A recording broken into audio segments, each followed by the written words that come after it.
Bonjour et merci de nous retrouver pour Un cœur qui écoute, votre rendez-vous de spiritualité. Et aujourd'hui, je vous propose le thème du désir et nous allons en parler en compagnie de Charlotte Joussaum. Bonjour. Bonjour. Charlotte Joussaum, vous êtes écrivain et vous êtes également l'auteur de Le silence et ma joie.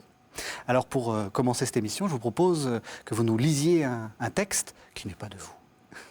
Oui, alors j'ai choisi sur le thème du désir de reprendre un texte de Maurice Zundel qui ne traite pas tout à fait du désir, mais qui est vraiment le terreau qui nous permettra d'échanger sur ce thème.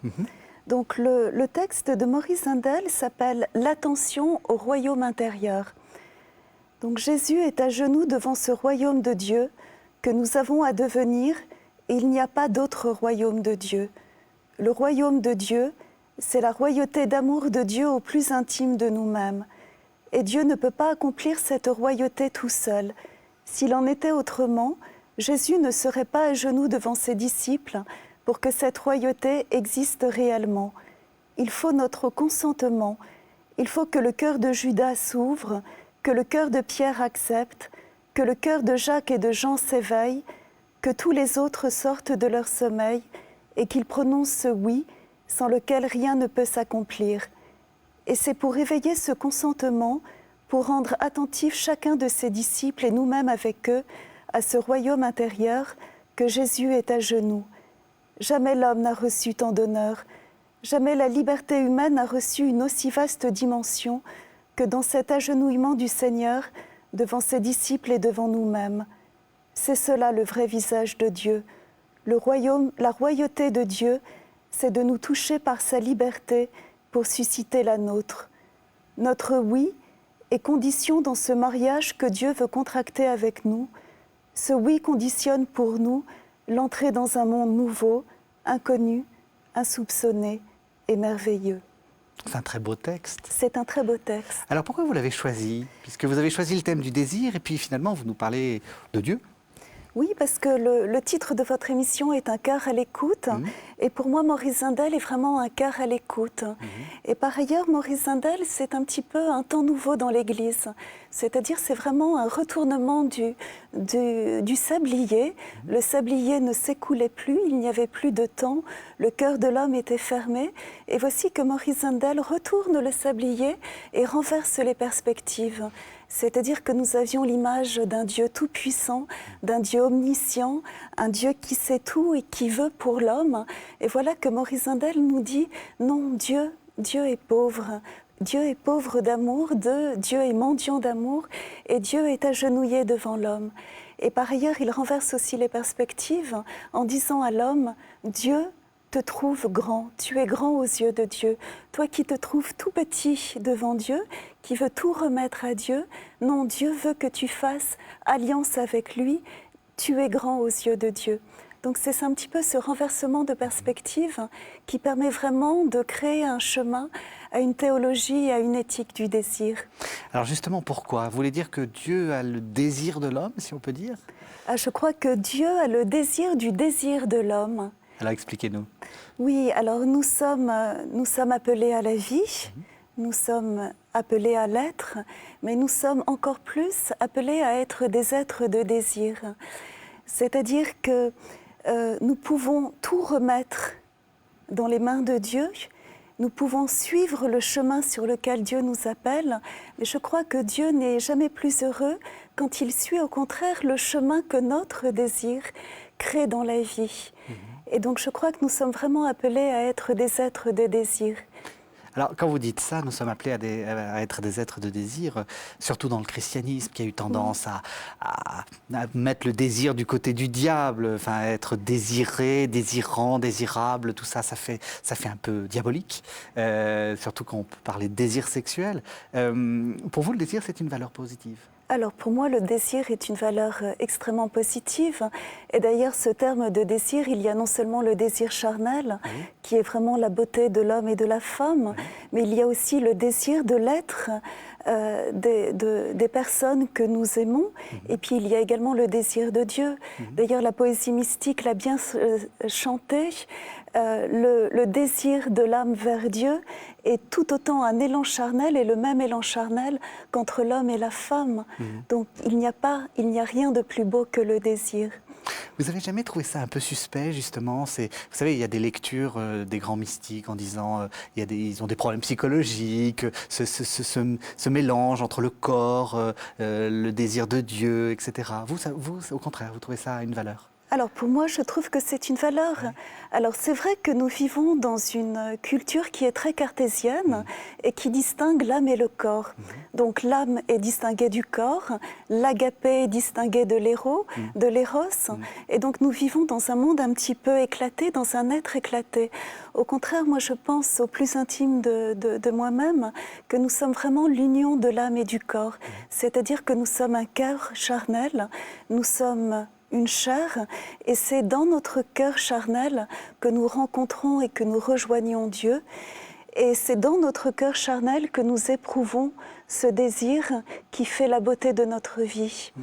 Oui, vous renouez avec des conceptions qu'on trouve par exemple chez Paul, où on a l'impression qu'il n'y a pas de séparation du corps et de l'âme, mais simplement il y a un régime mauvais et un régime de la grâce, le régime de la chair et le régime de la grâce.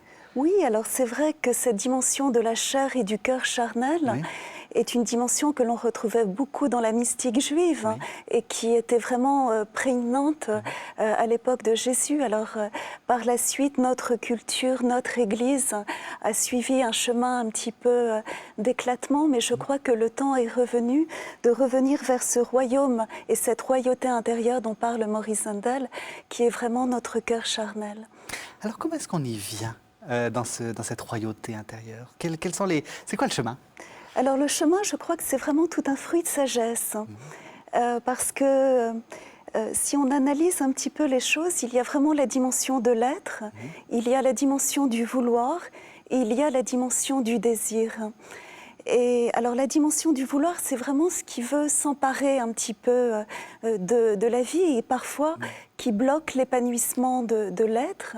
Et c'est ce que quand nous disons je veux ça, je ne veux pas ça, je veux prendre, je veux lâcher, c'est ça. Voilà, donc je pense qu'il y a tout un chemin à suivre dans la vie qui est vraiment le chemin de Saint Jean-Baptiste, où nous avons vraiment à aplanir les chemins du Seigneur, c'est-à-dire à lâcher prise peu à peu sur cette dimension du vouloir pour accueillir une autre figure du christianisme qui est la figure de Marie.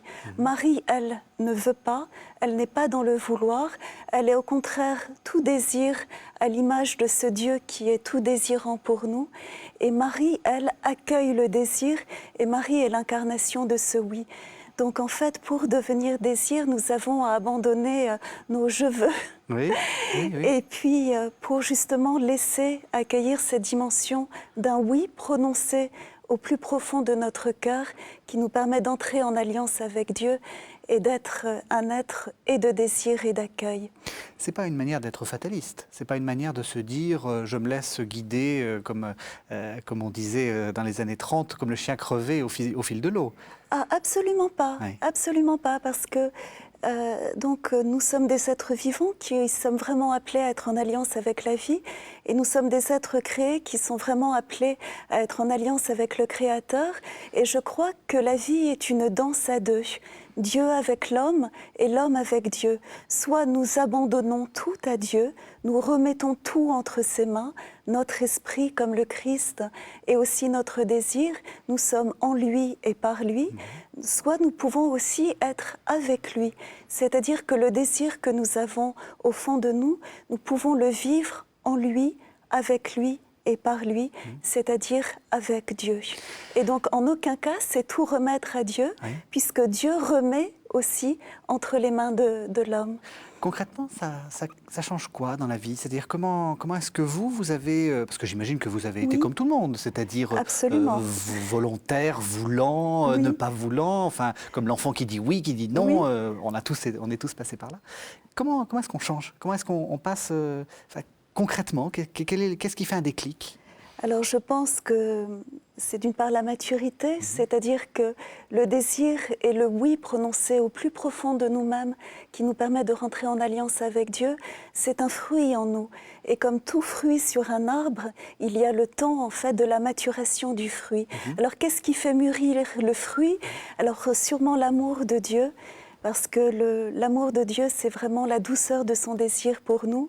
Et puis ce sont peut-être les épreuves que nous rencontrons dans la vie, lorsque nous avons un désir au plus profond de nous-mêmes, qui est béni par Dieu, mais qui n'est pas accepté par la personne que nous rencontrons sur notre chemin. C'est aussi une façon d'apprendre la liberté de l'autre. Les échecs, ça fait les partie. épreuves, Oui. les épreuves et les échecs. Oui. Alors je ne dirais pas un échec parce que tout est béni dans la vie. Oui. La liberté de l'autre. Alors, dans votre livre, moi j'ai été très frappé parce que on en parlera plus longuement à la fin de l'émission, mais vous imaginez quelqu'un dont le mari est mort. Et vous écrivez, ça m'a beaucoup frappé, que, je vous lis en fait, quel étrange destin que d'aimer l'absence. Que reste-t-il d'une promenade en forêt, de l'écoute de corps en prière dans la profondeur de son cœur, de la sensation longuement préservée au bout des doigts, du frémissement d'une chair d'homme, quand ce qui n'est plus depuis longtemps, quand ce qui a été n'est plus depuis longtemps, comme un enfant qui ne peut se détacher de cet instant d'émerveillement où la coquille est brisée pour découvrir l'amande. La mort, la disparition, ça fait aussi partie de cette volonté qui est contredite et qui donc du coup apprend autre chose ? Oui, alors ce livre parle du deuil. Et c'est vrai que lorsque je parlais d'épreuves qui nous permettaient de vivre ce oui, le deuil en fait partie. Oui. Parce que dans le deuil, il y a un refus de l'absence. Oui. Et il y a justement à s'abandonner à la présence qui continue par-delà la mort et qui remplace l'absence. Et donc, dans notre cheminement vers le oui et vers le désir, il y a à apprendre à épouser le devenir de la vie. Et dans le travail du deuil, très souvent, en fait, le temps s'est arrêté. La personne est un petit peu renfermée dans le passé et s'attache à ce passé. Oui. Donc il faut justement apprendre à se détacher du passé, à épouser à nouveau le devenir de la vie et aussi l'advenir de Dieu. Parce que Dieu, lui aussi, vit dans le devenir. J'ai beaucoup appris, en fait, d'une phrase du poète Claude Vigée qui dit, qui traduit, en fait, « Je suis celui qui est » par « Je me ferai advenir tel que je me ferai advenir ». Et en fait, cela m'a beaucoup appris, en fait, sur l'advenir de Dieu. Et dans la vie, nous avons justement à vivre ce devenir que nous sommes et à épouser l'advenir de Dieu. Et tout le travail de deuil suite à la perte de quelqu'un est justement de se détacher de ce que vous a offert le passé pour justement s'abandonner à nouveau à cet advenir, à ces flots qui vous emportent, à ce désir de Dieu vers autre chose pour accueillir la vie qui continue. Vous avez prononcé le mot flot. J'ai été frappée dans votre livre par l'omniprésence de la mer. Oui. De la mer, oui. ça se passe en Normandie, je crois, à Varengeville. Oui. Donc, et pour vous, c'est important d'être sensible justement à la nature, aux éléments, etc. Ça aussi, ça fait partie de ce mécanisme d'abandon finalement. Oui, parce que la nature vous apprend le rythme, que ce soit le rythme de la marée pour la mer, que ce soit le rythme de l'alternance entre le jour et la nuit, ou que ce soit le rythme également du fleuve qui va vers la mer.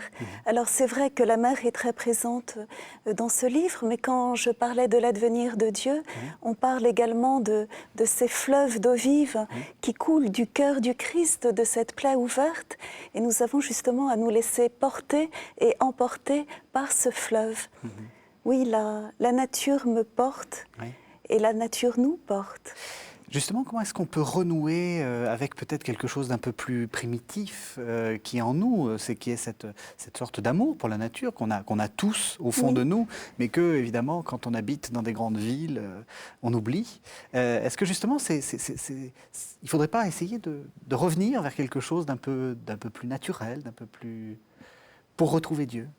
Oui, mais de toute façon, la nature est là. Même en ville, vous avez des arbres, vous avez des jardins publics. Il vous suffit de sortir de la ville pour aller à la rencontre des arbres. Oui, alors je crois que la nature peut vraiment beaucoup nous apporter. Alors il y a une tendance en l'être humain qui est un petit peu une tendance d'orgueil, qui est de se croire premier dans la création. Oui.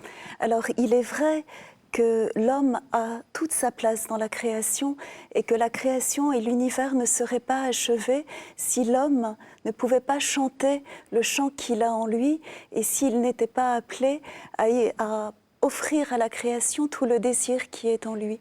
Mais en même temps, nous avons aussi à creuser notre oreille pour entendre les arbres, pour entendre la nature qui nous entoure. Et le titre de votre émission, une fois de plus, c'est Un cœur qui écoute. Et c'est bien en écoutant le silence des arbres, la prière des arbres, car les arbres prient, que nous pouvons justement nous éveiller à cette nature et à cette terre qui nous porte. Alors, vous avez parlé du désir de Dieu pour l'homme. Est-ce qu'il faut réfréner ces désirs, nos désirs humains, c'est-à-dire est-ce qu'il faut réfréner le désir pour la femme ou pour l'homme? Est-ce qu'il faut réfréner, est-ce qu'il faut être un être de désir? Alors je pense qu'il faut vivre le désir, il ne faut pas réfréner, parce que lorsque vous réfrénez, vous refoulez, et quelque part vous reniez votre désir. Et ça revient. Ah, et ça revient. Et ça revient. Donc le but est vraiment d'accueillir le désir et d'offrir le désir. Et le désir peut se partager et il se partage dans une communion d'acceptation. Et si le désir n'est pas accepté par l'autre, eh bien, il faut continuer à offrir ce désir, mais à accepter le nom de l'autre et la liberté. Il faut s'épouser mutuellement dans nos désirs. Oui. C'est très beau. Et est-ce que pour Dieu, c'est pareil? Est-ce que le désir de Dieu, il faut le cultiver? Et comment est-ce qu'il faut le cultiver? Alors je pense que Dieu nous appelle, c'est-à-dire que Dieu nous désire. Lorsque nous disons toujours que Dieu nous aime le premier, Dieu vraiment nous désire notre être, nous bénit dans notre être et nous bénit dans notre désir. Et nous avons justement à accueillir le désir de Dieu, à épouser le désir de Dieu. Mais de même, Dieu aussi bénit notre désir. C'est vraiment une communion et ce sont des noces. Alors, un peu plus loin dans le livre, c'est page 131, vous écrivez « La nuit mystique, ce ne sont pas les ténèbres de nos cœurs, mais la toute lumière qui nous aveugle. Nous avons bien besoin de toute notre vie, de ces épreuves et de ces joies, pour nous habituer à cette clarté du jour, à cette lumière de Dieu et de la vie. Un jour peut-être, nous saurons voir Dieu dans le face-à-face, nos yeux sauront recevoir la lumière. » C'est ça la vie? C'est une sorte de palier dans lequel il faut s'habituer graduellement à la lumière? Oui, je crois. Je crois, parce que nous sommes des cœurs fragiles, nous sommes pauvres de cœur. C'est-à-dire que nous avons vraiment été blessés par le serpent, non peut-être pas dans notre être, parce que Dieu n'a pas voulu notre mort spirituelle, mais vraiment dans notre désir. Donc tout le chemin sur la terre est vraiment un chemin de salut qui conduit véritablement vers l'union mystique. Mais avant d'être un avec Dieu, en Dieu et par Dieu, nous avons peut-être à être deux avec lui. Il y a un temps de maturation sur la terre pour être Dieu, deux avec Dieu. C'est un joli... Voilà, c'est un très joli lapsus. C'est un très joli lapsus, oui. Voilà, Dieu avec nous et nous avec Dieu. Oui. Et donc nous avons à être deux, et puis, mais ce chemin à deux est un chemin pour devenir un jour. En vous écoutant et en vous lisant, j'ai exactement la même sensation, c'est que vous nous apprenez d'une certaine façon la patience. C'est-à-dire que vous avez l'impression que nous vivons dans un monde qui va trop vite ou qui a une mauvaise conception du temps? C'est vrai que le temps va très vite aujourd'hui. Alors moi-même, je vis au cœur du monde et je m'agite comme Marthe 10 heures par jour à l'agitation de ce monde. Oui, parce que malheureusement, vous n'êtes pas que écrivain. Je ne suis pas qu'écrivain, mais je vis aussi très vite. Mais nous parlions tout à l'heure du fruit et de la maturation du fruit. C'est vrai que nous avons toute une vie humaine pour patiemment cheminer, épouser peu à peu la vie, épouser Dieu, accueillir le désir en notre cœur et devenir justement ce oui qui est le oui de la Vierge Marie. Et pour cela, il faut beaucoup de patience. Il faut beaucoup de patience. Il ne faut pas forcer l'être. Ça vous arrive pas d'être un peu impatiente? Alors, je suis d'un naturel très patient. Ah, vous avez de la chance. Vous avez de la chance. Et quel conseil vous donneriez à quelqu'un qui est impatient, justement? Quel est votre truc quand vraiment vous sentez que ça devrait aller plus vite, quoi? Oui, Mais écoutez, l'entrée dans la prière, la méditation, l'adoration du Saint-Sacrement, c'est quelque chose que vous ne faites pas en 5 minutes. Lorsque vous apprenez à adorer pendant un temps, par exemple 1 heure, vous apprenez la patience de la prière. Oui. Donc, et nous parlions aussi de ce rythme de la nature. Le rythme des saisons, ce n'est pas non plus 5 minutes, c'est quelques mois. Donc l'alternance du jour et de la nuit, c'est 24 heures. Donc il faut apprendre à vivre ce temps. Et nous parlions de Maurice Zindel en début d'émission, en disant aussi que c'était peut-être un temps nouveau pour l'Église, avec le sablier qui se retourne. Là aussi, il y a des temps, dans notre vie humaine, il y a des temps dans l'Église, il y a des temps dans l'histoire de l'homme, il y a des temps dans l'histoire de la terre. Il faut justement s'enraciner dans cette patience. Mais on arrive justement au terme de l'émission. Il y a aussi des temps pour l'émission. Je pose à tous mes invités 3 questions et je vais vous les poser également.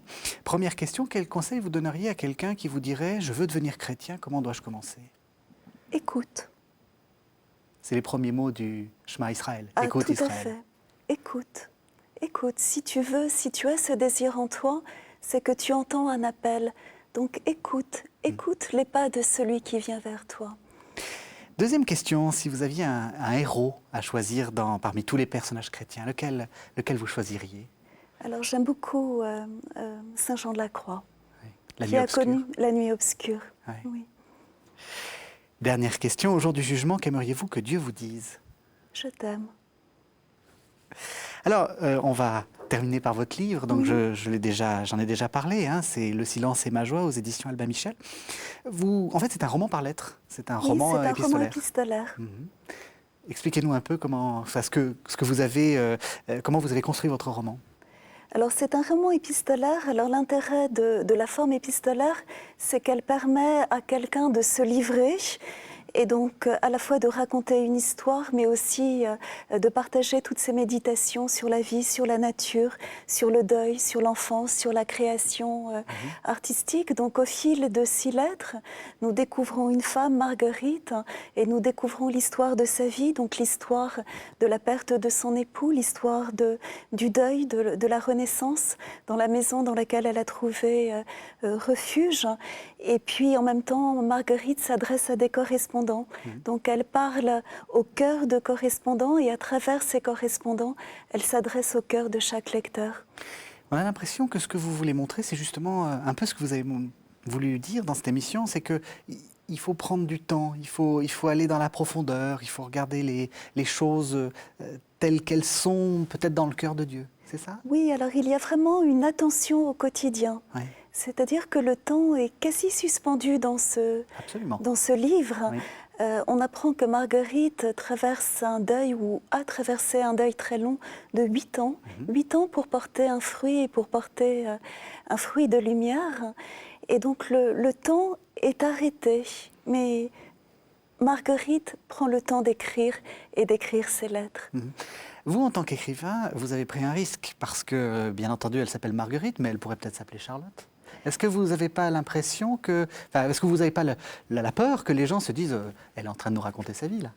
Oui, alors dans ce roman, à la fois tout est fiction et rien n'est fiction.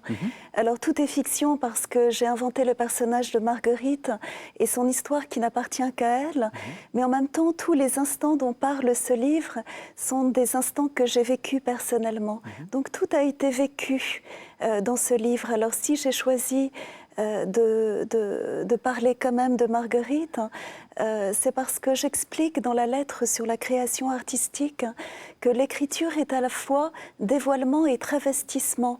Travestissement derrière un voile de pudeur. Et en fait, j'ai eu besoin de ce voile de pudeur, de cette légère distance, de ce travestissement à travers le personnage de Marguerite pour exprimer quelque chose qui m'est très personnel et que je n'aurais pas pu exprimer pour moi. J'ai eu besoin de ce voile de pudeur. Les dernières lettres parlent de Dieu, beaucoup de Dieu, du Christ. Là aussi, c'est une manière de dire quelle est votre religion, si on peut dire. Ah oui, tout à fait, c'est une profession de foi. Oui. Alors dans ce livre, vous partez des arbres et vous arrivez au ciel, vous arrivez à Dieu. Et c'est effectivement l'histoire de ma vie. parce que je ne suis qu'une fleur sauvage que Dieu est allé chercher au pied des arbres et au cœur des forêts pour vraiment la conduire au cœur de l'Église et à l'écoute du christianisme. Donc il y a eu un chemin dans ma vie vraiment des arbres, de la nature vers la prière et vers l'écoute du Christ. Et donc c'est ce chemin donc, que j'invite tous les téléspectateurs à retrouver. Donc je rappelle le titre de votre livre, c'est Le silence et ma joie, donc de Charlotte Jousseaume, qui est paru aux éditions Albin Michel. Merci beaucoup. Merci. Merci de nous avoir suivis.